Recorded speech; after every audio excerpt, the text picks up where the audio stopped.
Every 7 of my self-awareness challenge, and today real quick I just want to drop in here and discuss where did my limiting beliefs start. So I'm just gonna give Facebook a couple minutes to drop a couple people in here. As you guys come in, thank you so much for sharing this video. The reason I'm thinking about doing this video tonight, and what got me thinking about where my limiting beliefs start, was I'm involved with, back involved again with a group called Break Free Go Live. And Eddie Martin is facilitating that group. And James, thanks for coming in. And every day he has a question of the day. And the question of the day today in the group was, what's the story you've been telling yourself that's been holding you back over the years? Where did it start? So on and so forth. And I did a video on there about that, but I kind of wanted to expand on it a little bit more as far as where personally my limiting beliefs started. I believe in my heart that the limiting beliefs for me probably started around junior high school, because when I was a kid, I loved baseball. My dad would always take me to Dodger games. He'd play catch with me, and I'll never forget when I was a little kid down at the beach. We always used to go to the beach and we'd play catch on the beach. And I was only like, I was like Amir's age. Stella, thanks for coming in. I was only like, 7 or 8 years old, and we would be playing catch, and he would just be throwing the ball to me as hard as possible, and it would actually be freaking people out because they thought he was going to hurt me.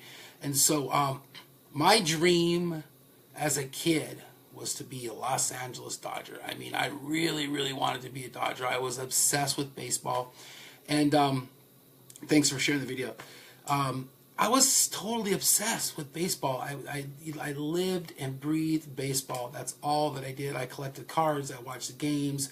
And I'll never even forget one time, it was, I'll never forget, it was like it was yesterday, the 1977 World Series. It was the Dodgers and the Yankees. And Craig, thanks for coming in. And I remember wanting to listen to the game. And so even when I went to bed, I wanted to listen to it. So I'll never forget, I mean, because I was in love with Vince Scully. He was announced for the Dodgers for years. He actually just retired last year.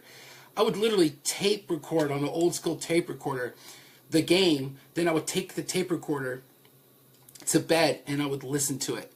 And, I remember as a kid seeing, the ball players. I could tell you the lineup. I probably to this day could tell you who was playing back in the 70s on the team. I mean, I knew every position. I knew every player. I knew the starting lineup. I knew their numbers. I knew their positions. I mean, I was totally obsessed with it. And that was my world, as a kid. And I really believed, without any certainty, with 100% certainty, that when I got older, I was going to be a professional baseball player. So, what ended up happening over time was life started to happen. I started having issues in school, wasn't the greatest student, so to speak, because school really wasn't for me. I was just always all over the place, hyperactive kid. And when I was, 7 years old, that's when they put me on Ritalin because they thought I had ADD. And, now I know that it really wasn't anything wrong with my brain.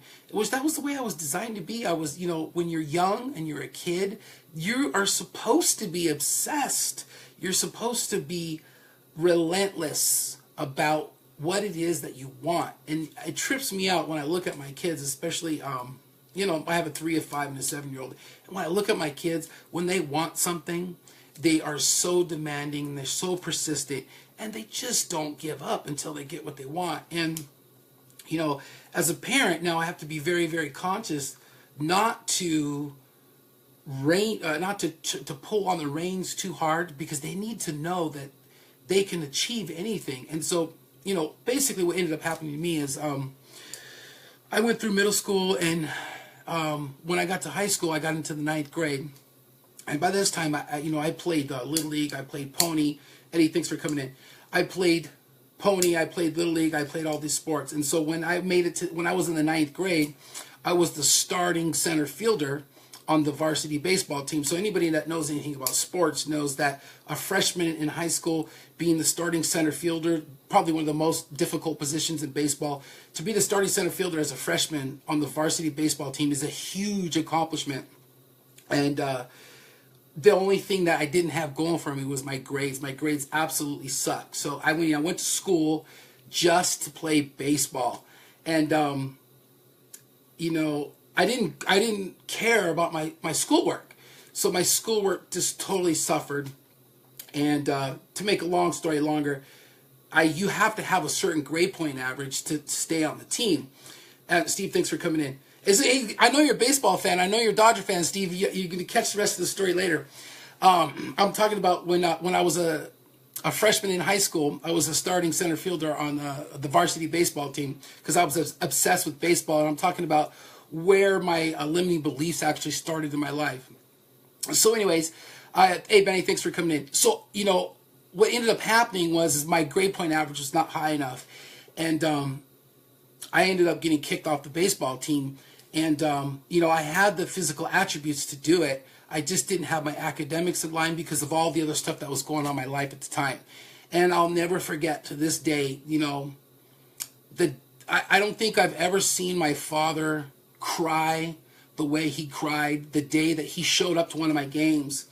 And I found out, I suited up, I warmed up, I took batting practice, I warmed up with the team, and the coach came up to me and told me that I wasn't going to be able to play.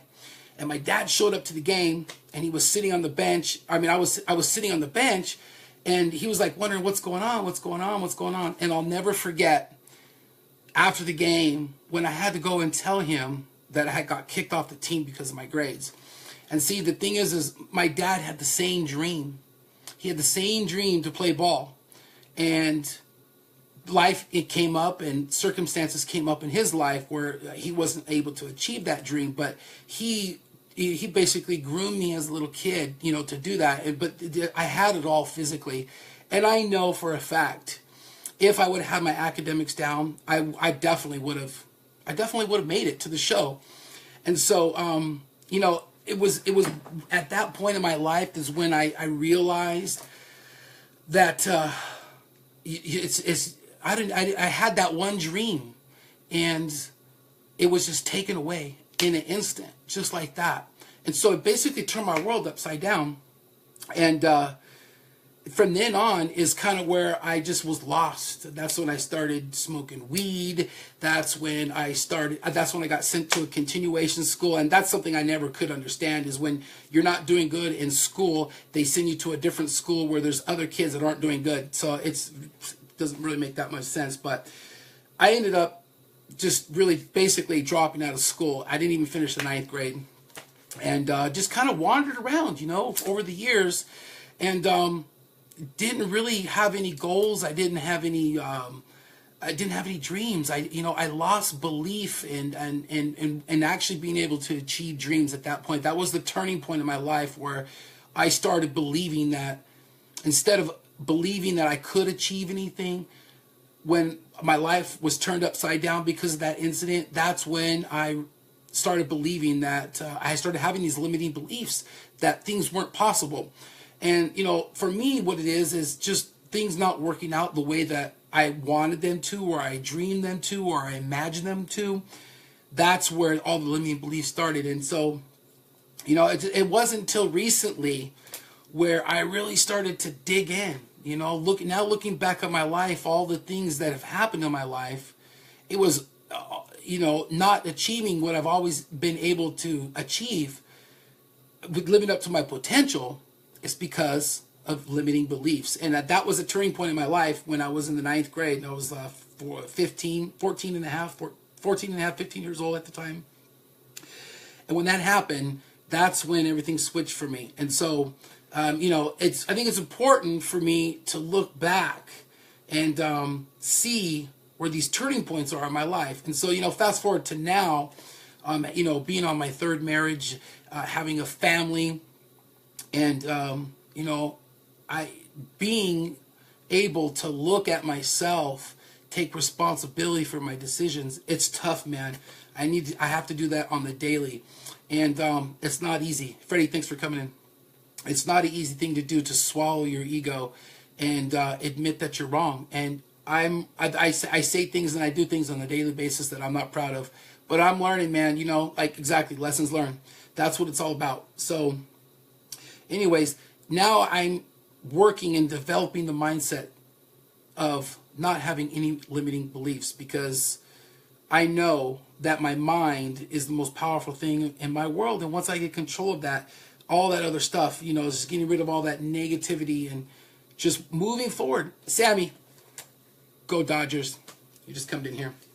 Anyways, so yeah, limiting beliefs are cripplers, man. You know, you are always told you can do anything. Beat them again. Oh well, it is what it is.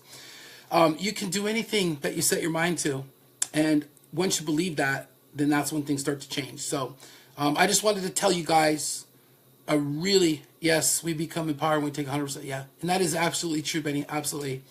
I just wanted to tell you guys a quick little story about where I believe the limiting beliefs started in my life. So, yes, setbacks are your greatest comebacks. Absolutely. I'm so glad that you're in here, Steve. And actually, I watched a video today from Motivation Circle. I think it was the Motivation Circle. It was you and your wife. You guys were sitting on the couch. You guys are a powerful couple, man. I was talking to ETE, and he said he's going to throw me in your group because you guys are really great people, and you guys have amazing messages. You guys are positive, and you guys are the kind of people. You, ETE, what's the other guy's name? John Zeal. I think John Zeal. I think that's his name. That group that you guys have going on is amazing, and I'll be very, very proud and humbled to be a part of that, because I've watched, I was exposed to you guys by ETE, and that dude's amazing. He's awesome. He's got a powerful message. He's always on point with everything he's saying, and you guys are associated with him. And I watched your video today, and it was really, really good. So I'm excited to get involved with you guys too. So be looking out for me in your group, because I'm going to be watching your videos. I'm going to be commenting on everything that you guys are doing, because you guys are doing good stuff. So I'm going to go ahead and get out of here, and I will see you guys tomorrow on day 108. I love you guys so much, and you have a great evening. Good night.